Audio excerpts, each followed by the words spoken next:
누가 묻습니다. 그러면 그럼 뭐하러 따라가요? 아무도 안 것 같은데요. 그러죠. 왜 따라가겠습니까? 신기하지 않습니까? 명예를 줍니까? 아니면 나중에 상급을 줍니까? 근데 여기서 구분됩니다. 그럼에도 따르는 길을 선택하는 사람, 그러니까 안 따라가는 사람. 여기서 제자와 무리로 갈리는 거예요. 다 같이 예수 믿겠다고 교회를 와도요, 교인들이 다 제자가 되는 건 아니에요. 교인들이 다 저는 안 따라가고 그냥 여기서 그냥 종교 생활만 할게요 하는 교인들이 많습니다. 그걸 교회에 다니는 사람이라고 해요. 교회에 다니는 사람. 불교에서는 절에 다니는 사람이라고 해요. 절에 다니고 교회 다니는 거예요. 그러니까 예수님을 따르는 사람은 아니에요. 예수님을 따르는 사람은 교회에서 제자라고 따로 부릅니다. 그러면 제자 따로 무리 따로 다 같이 함께 신앙생활 하는 사람들이 한국교회 형태인데, 예수님을 따라가지 않는 사람들은 다 잘못된 사람들이고 따라간 사람들만 잘된 사람이 있냐라고 보기는 어렵습니다. 그러나 예수님의 부르심에는 우리 모두가 제자가 되기를 원하시는 줄을 믿습니다. 근데 그러려면 결국에는 따라가야 돼요. 손해보고 힘들어도 따라가야 돼요. 근데 누가 손해보는 걸 좋아합니까? 누가 고생하는 걸 좋아해요? 그럼에도 따르겠다는 사람은요, 아는 거예요. 뭔가 아는 거예요. 하나님이라고 하는 그분, 그 예수님이신 참된 가치와 그 사랑을 아는 사람입니다. 그래서 제자는요, 따르기 이전에 하나님을 아는 사람이 제자라고 말할 수 있어요. 그래서 예수님의 길을 따르지 않는 제자들, 그걸 무리라고 하는데, 무리는요, 하나님을 모르는 사람입니다. 그럼 하나님을 모르는데 어떻게 구원을 받습니까? 기독교는 원래 제자 따로 무리 따로가 아니에요. 초대교회는 예수를 믿으려면 다 제자와 같은 길을 걸어야만 예수를 믿을 수가 있었습니다. 근데 오늘날 현대사회에서는 교회가 하는 게 그렇게 큰 희생을 요구하지 않습니다. 그래서 교회 다니는 사람들이 다 예수님의 제자라고 볼 수는 없어요. 그래서 예수님의 제자라고 하는 우리들은요, 하나님을 아는 사람들인 거예요. 그러니까 각오할 수 있는 거예요. 하나님 나라에 합당한 사람은요, 하나님을 알고 그 하나님을 내 인생에 그분을 알기 때문에 나의 삶에 그 가치를 부여할 수 있는 거예요. 시간을 쓸 수 있는 거예요. 에너지를 쓸 수 있는 겁니다. 돈을 써도 아깝지 않은 거예요. 그게 무슨 의미겠습니까? 내가 그분을 사랑한다는 의미예요. 우리 삶에도 그런 사랑하는 것들이 있지 않습니까? 탁구를 사랑하는 사람은 탁구를 위해서 돈을 아끼잖아요. 사진을 사랑하는 사람은 사진을 위해서 돈을 아끼지 않습니다. 가치를 모르는 사람에게는 그게 좋은 건 안 보여요. 그러니까 우리가 하나님을 모르는 사람은 교회 헌신하고 돈 쓰는 게 이해가 안 가요. 하나님을 알면 아깝지 않습니다. 누가 보면 우리 교회 미친 교회인들 뭐인 줄 알겠어요. 그렇죠? 이 비싼 음향 장비, 그렇죠? 이 더위에 같이 시들어가는 이 꽃같이 뭘 그렇게 준비하고 애쓰고 하는지 몰라요. 그렇지 않습니까? 이 10명 모여서 예배 드리는 게 뭐 그렇게 대단한 거예요. 우리가 하나님께 미쳐서 그래요, 여러분. 우린 미친 사람만이 이런 거 할 수 있는 거예요. 미치는 건 뭐예요? 그건 너무 좋은 거예요. 그래서 우리가 이런 표현 하지 않습니까? 요리에 미쳤다. 그죠? 커피에 미쳤다. 미쳐야 할 수 있는 영역인 게 우리가 흔히 예술이라 그러고, 그 미친 그 영역을 향해서 우리는 돈과 에너지와 시간을 쓰지 않습니까? 신앙이 그래요. 하나님께 미친 사람들이 우리가. 그 하나님을 찬양하는데 돈을 쓰고 에너지를 쓰는 거예요. 수련회를 준비하면서 그냥 그 무지막지한 에너지를 쓰는 거예요. 왜? 하나님께 미쳐있기 때문에. 그분을 사랑하기 때문에. 그분의 은혜를 받고 그분의 생명의 삶을 살기 위해서 우리가 그렇게 나아가는 것입니다. 계산하는 게 아니에요. 그분의 가치를 알기 때문에 따라갈 수 있는 것입니다. 예수님을 따르는 사람의 삶은 편안함과 하늘이 주는 축복을 더 많이 누리기 위해서가 아닙니다. 예수님처럼 십자가를 지고 고되고 지친 행로를 가는 거예요. 그 이유가 하나님이 주는 그 복이 있기 때문이 아니라 하나님 자체에 있기 때문에 그렇습니다. 여러분, 순종에는요 대가가 따릅니다. 이게 놀랍지만 그런 모습이 하나님 나라에 합당하다는 거예요. 그러면서 여러분 사실은 하나님과 하나 되어가는 겁니다. 뭐든지요 대가를 지불합니다. 근데 사람들이 오늘날 이상한 욕심이 있어요. 대가를 지불하지 않고 얻으려고 해요. 아주 나쁜 마음이에요. 특히 청소년들이 그런 마음을 버리셔야 돼요. 대가를 지불하고 돈도 벌고, 대가를 지불하고 내 실력도 얻고, 대가를 지불하면서 내가 어떤 지위에 오르는 것입니다. 커피도 내가 장사하는 수준에 이르기 위해서 얼마나 많은 시간과 에너지와 돈을 씁니까? 보통이 아니잖아요. 수만 번의 그러한 실수와 반복과 행위를 통해서 내가 실력이 나아지는 것, 그 땀과 노력을 감당하지 않으면서 경제에 이를 수 없는 거예요. 뭔가 대가를 지불하는 거. 그게 십자가 정신이에요. 그리고 그걸 알고도 따르는 것입니다. 세 번째, 하나님 나라에 합당한 사람은요, 본문 59절과 62절 말씀이에요. 또 다른 사람에게 나를 따르라 하시니 그가 이르되 나로 먼저 가서 내 아버지를 장사하게 허락하옵소서. 이르되 죽은 자들로 자기의 죽은 자들을 장사하게 하고 너는 가서 하나님 나라를 전파하라 하시고, 또 다른 사람이 이르되 주여 내가 주를 따르겠나이다마는 나로 먼저 내 가족을 작별하게 허락하소서. 예수께서 이르시되 손에 쟁기를 잡고 뒤를 돌아보는 자는 하나님 나라에 합당하지 아니하니라. 그럼 세 번째로 하나님 나라에 합당한 사람은요, 핑계하고 뭔가 미루는 것이 아니라 지금 순종하는 사람이랍니다. 지금. 다음에 두 사람의 이야기는 더 뭔가 날카롭습니다. 예수님이 그 사람에게, 어느 한 사람에게 나를 따라 그런 거예요. 이거 용과 있지 않습니까? 근데 그 사람이 뭐라 그러냐면 저요 따르겠습니다. 근데 먼저 저 아버지 장사를 좀 하고 장례를 치르고 따라가도록 허락해 주십시오. 그래요. 근데 예수님이요 이렇게 대답하세요. 죽은 자들로 자기의 죽은 자를 장사케 하고 너는 하나님 나라를 전파하라. 또 다른 사람이 이렇게 해요. 주여 내가 주를 따르겠나이다마는 먼저 내 가족을 작별하게 허락하옵소서. 뭔가 절차를 하고 오겠다는 거죠. 근데 예수님은 뭐라 그러냐면 손에 쟁기를 잡고 뒤를 돌아다보는 자는 하나님 나라에 합당하지 않다. 여러분 이 두 요청에 언뜻 보면 이 두 사람의 주장은 지극히 정당하고 자연스러운 걸로 보입니다. 아버지 장례인데? 지금 가족이 있는데 지금 따라간다는 게 무슨 출퇴근하는 것도 아니고 예수님과 같이 동거동락 해야 되는데 가족하고 작별해서 하지 말라고? 말도 안 돼 보이죠. 이걸 누가 잘못했다고 하겠습니까? 근데 예수님이 지적하시는 것은 요청 자체가 아니라 요청 뒤에 숨어있는 심리를 얘기해요. 여기서 먼저라는 단어가 핵심입니다. 먼저. 이것은 거절이 아니라 지연이에요. 나중에 정리하고 나서 나중에 내가 준비되면 따르겠습니다. 여러분 사람의 행동과 생각을 이해하는데 저는 개인적으로 심리학이 참 정리가 잘 돼 있다는 생각을 합니다. 그래서 심리학적인 부분을 참 들여다봐요. 그래서 많이 알게 되고 이해되는 부분이 참 많습니다. 근데 그 중에 하나가 이런 게 있대요. 행동 경제학. 그 중에 지연할인이라는 개념입니다. 지연할인.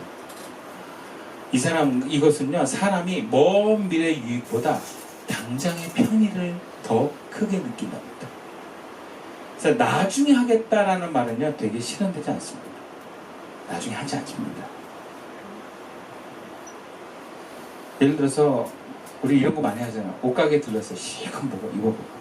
나중에 정할 때. 나중에 올게요. 안 가요. 대부분 안 가요. 가는 사람도 있는데 거의 안 가요. 저도 예전에 홍대에서 핸드폰 살 때 이것저것 만져보고 나중에 올 거예요 했거든요. 어떻게 했어요? 저는 갔어요. 나중에 있으면 가야지 하고 가서요. 정말 깜짝 놀랐어요. 진짜 오셨네요. 이런 거 처음 봤어요.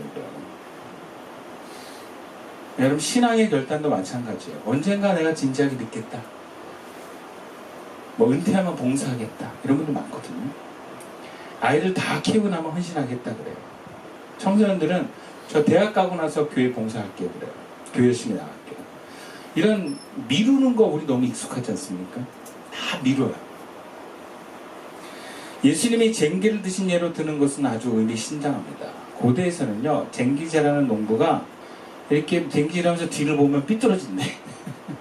그래서 쟁기질하는 사람은 앞만 보고 가야 된다 그래요. 삐뚤삐뚤 가니까. 삶의 신앙적인 부분도 마찬가지예요. 과거에 대한 우리의 애착이 있죠. 가족에 대한 미련이 있죠. 뭐가 내 염려가 있죠. 세상에 대한 향수. 이런 거 붙들고 하나님 나라 못 간다라는 거예요. 심지어 여러분이 과거에 경험했던 상처도 다 끌어내세요. 제가 예전에 뭐 부모로부터 상처를 많이 받아가지고 이런 걸로 여러분의 오늘의 주저함을 합리화하지 말라는 거예요. 선지자 중에 엘리사라는 선지자가 있는데 엘리야의 제자입니다. 근데 엘리야가 엘리사를 딱 부르거든요. 나를 따르라. 그래서 옷을 확 던져요. 그럼 따르다는 얘기거든요. 근데 그때 엘리사가 이제 소 12마리로 밭을 가고 있었어요. 근데 어떻게 하냐면 바로 딱 옷 던지니까 거기는 소를 잡아다 제사하고 그 농기구 다 불태워버리고 그거를 이제 제단 삼아서 그리고 엘리야 따라가요. 그래서 엘리야 못지않은 위대한 선지자가 됩니다. 순종은 나중에 하는 것이 아닙니다. 지금 하는 거예요, 여러분. 지금.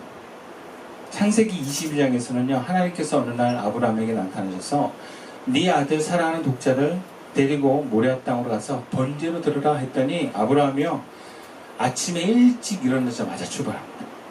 바로 가요, 바로.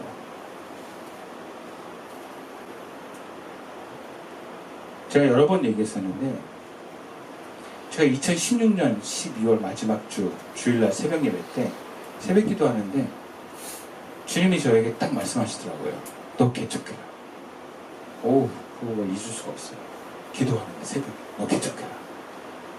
근데 그해 12월 마지막 주에 들은 말씀인데 그 한 달 전에 11월 30일 날 그 교회 담임 목사님이 저보고 차 목사는 내년 6월 둘째 주에 나가 그러더라고요.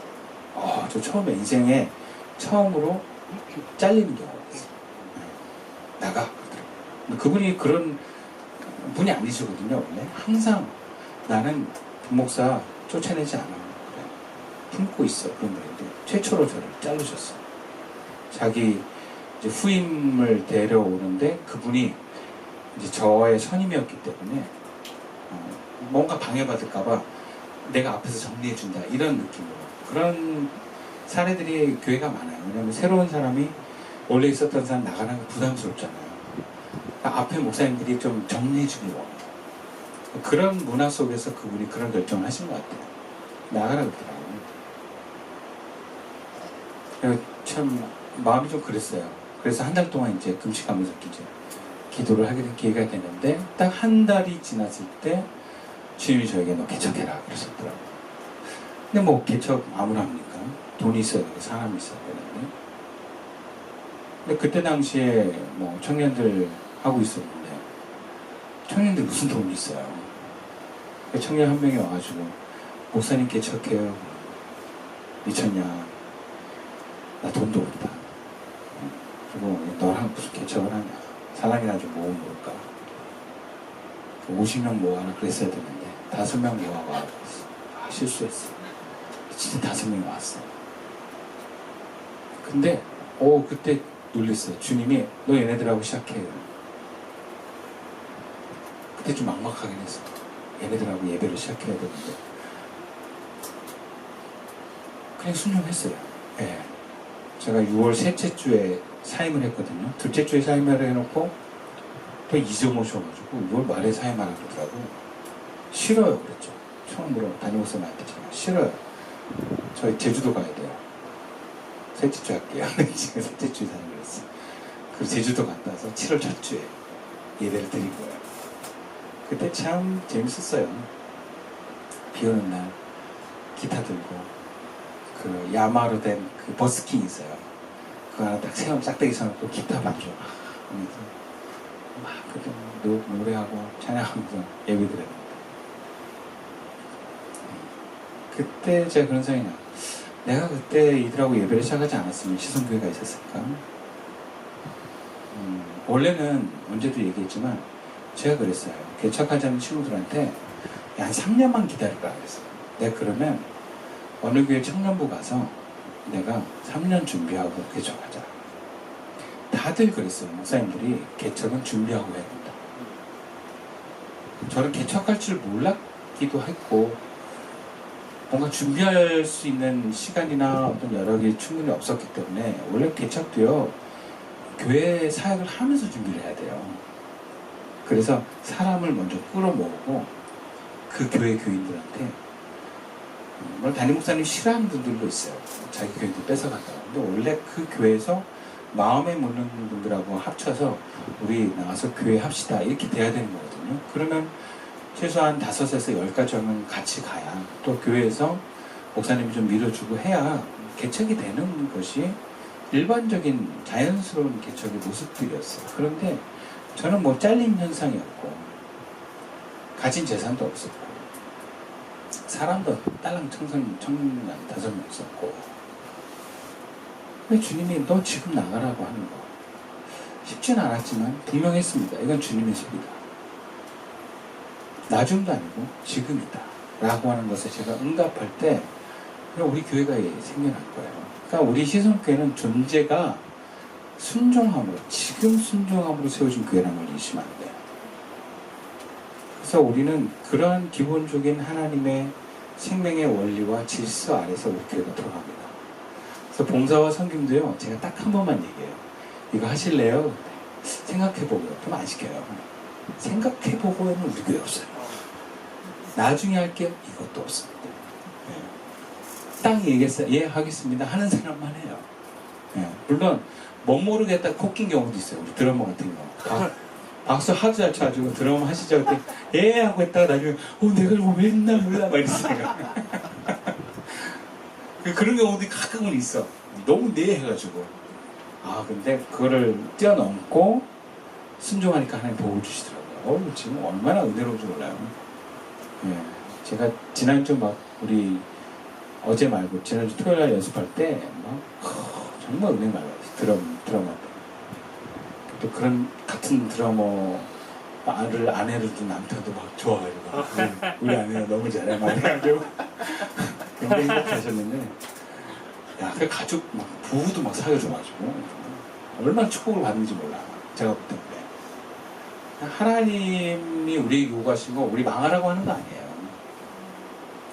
저는 그런 믿음이 있기 때문에 아마 순종할 수 있었던 것 같아요. 한 번도 내 인생에 하나님이 너 이거 했을 때 어려움과 잠시의 어떤 힘든 건 있었지만 결국엔 많은 축복을 받았던 기억이 나요. 그런 확신이 있습니다. 하나님은 선하신 분이시고 하나님이 나에게 무모하고 할 수 없는 걸 시키신 분이 아니다. 하나님의 부르심에는 후회가 없으시고요. 그 부르심 위에 우리는 주님과 더 가까이 가게 될 줄 믿습니다. 근데 그게 어려워요. 그렇기 때문에 우리는 뭔가 이것을 감당하기 위한 방법이 필요합니다. 그 첫 번째가 오늘 보면 51절 말씀이에요. 함께 읽어보겠습니다. 시작. 예수께서 예루살렘을 향하여 올라가기로 굳게 결심하시고 그래요. 그러니까 우리가 하나님 나라에 합당한 자로 나아가려면요 나의 눈이 어디를 향하고 있는지 목표를 굳게 하셔야 됩니다. 예수님이요 그냥 막 가신 게 아니고요 예수님도 굳게 결심하셨어요. 난 예수님 이런 모습이 너무 좋아요. 예수님이 하나님이신데 예수님이 인간이에요. 그래서 인간적인 모습이 너무 저는 좋습니다. 예수님도 가기 싫은 거예요. 예루살렘으로 가는 길이 고난과 배척과 죽음만 있어요. 가기 싫은 거예요. 그러니까 어떻게 해요? 굳게 결심하는 거예요. 하기 싫은 거 해야 되는 거 이를 뚝 물고 해야 되는 거예요. 그래서 마음을 굳히신 것입니다. 여러분 우리가 흔들리지 않고 나아가려면 마음 굳히셔야 돼요. 흔들리고 힘들고 어렵고 두려워도 사람들이 알아주지 않아도 외로운 길에도요 가야 되기 때문에 우리는 굳은 결심이 필요합니다. 우리의 결단이 자주 흔들리는 이유는 의지가 약해서도 아니고 어쩌면 우리는 정작 그 목표를 향한 그 목적이 흐릿해있기 때문이기도 합니다. 하나님 나라를 향한 결단하면요, 나는 무엇을 향해서 가고 있는가를 분명히 알고 가는 거예요. 예수님도 분명히 하셨어요. 그러니까 굳게 결심하신 거죠. 그래서 우리는 구체적으로 나의 발걸음이 올바른 방향을 향하고 있는가, 내가 흔들리는 때마다 목표를 보시는 거예요. 그러면 여러분 몸이 움직입니다. 우리의 목표라는 게 그런 것 같아요. 어떤 본능처럼 가기 싫고 귀찮고 게으른 우리의 몸이 어떤 분명한 목표가 있을 때 깨어나고 바뀌고 움직이기 시작합니다. 그런 것이 목표를 가지세요. 네. 여러분 신앙생활 할 때마다 혹은 일상의 삶에서 항상 그 목적을 하나님께 두시고 그 목표를 자꾸 되새겨 보십시오. 내가 장사를 왜 하는가? 내가 돈을 왜 버는가? 내가 학교에서 학생들을 왜 가르치는가? 아, 주님이 나에게 이걸 원하셨지. 주님이 나에게 원하시는 것이 이것이지 하면서 우리가 그 목표를 다시 되새기면서 따라가게 될 때 주님도 우리에게 힘을 줄 줄 믿습니다. 두 번째로 하나님 나라에 합당한 자로 나아가려면 62절 말씀이에요. 함께 읽어볼까요? 시작.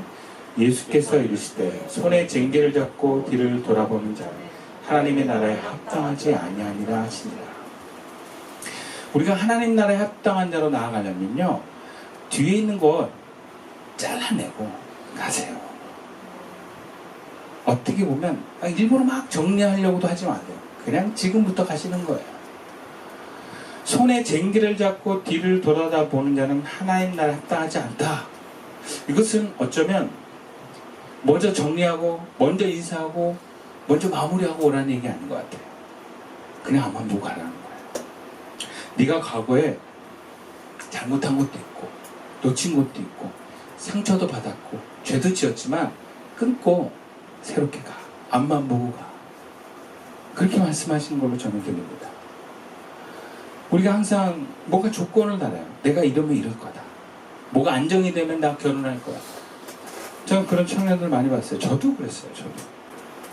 그리고 다 때가 있어요. 내가 때를 정하면 늦습니다.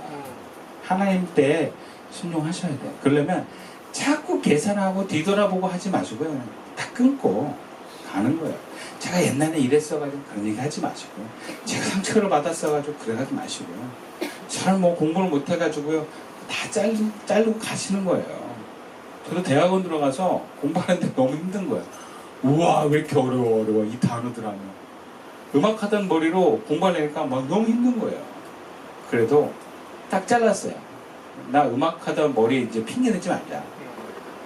아니, 더 남들 한 번 보면 나 한 3번 보면 되지. 그런 마음으로 줄 치면서 공부하고 그랬어요. 설교도 그래요.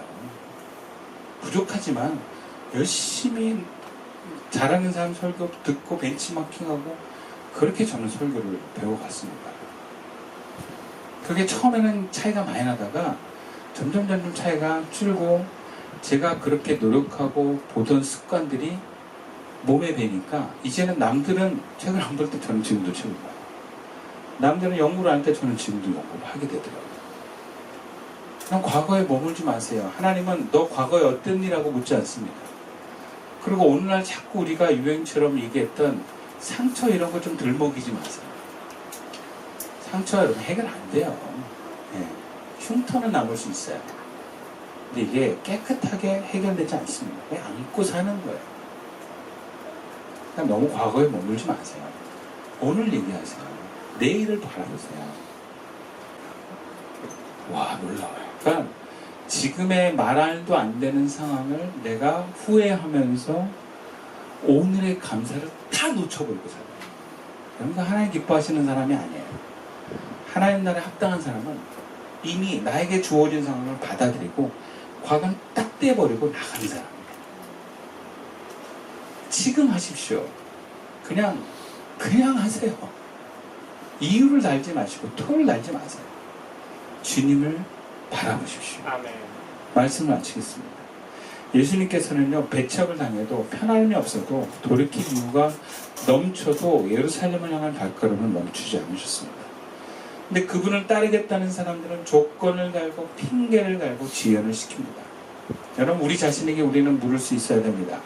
나는 지금 하나님 앞에 어떤 결의를 갖고 있는가?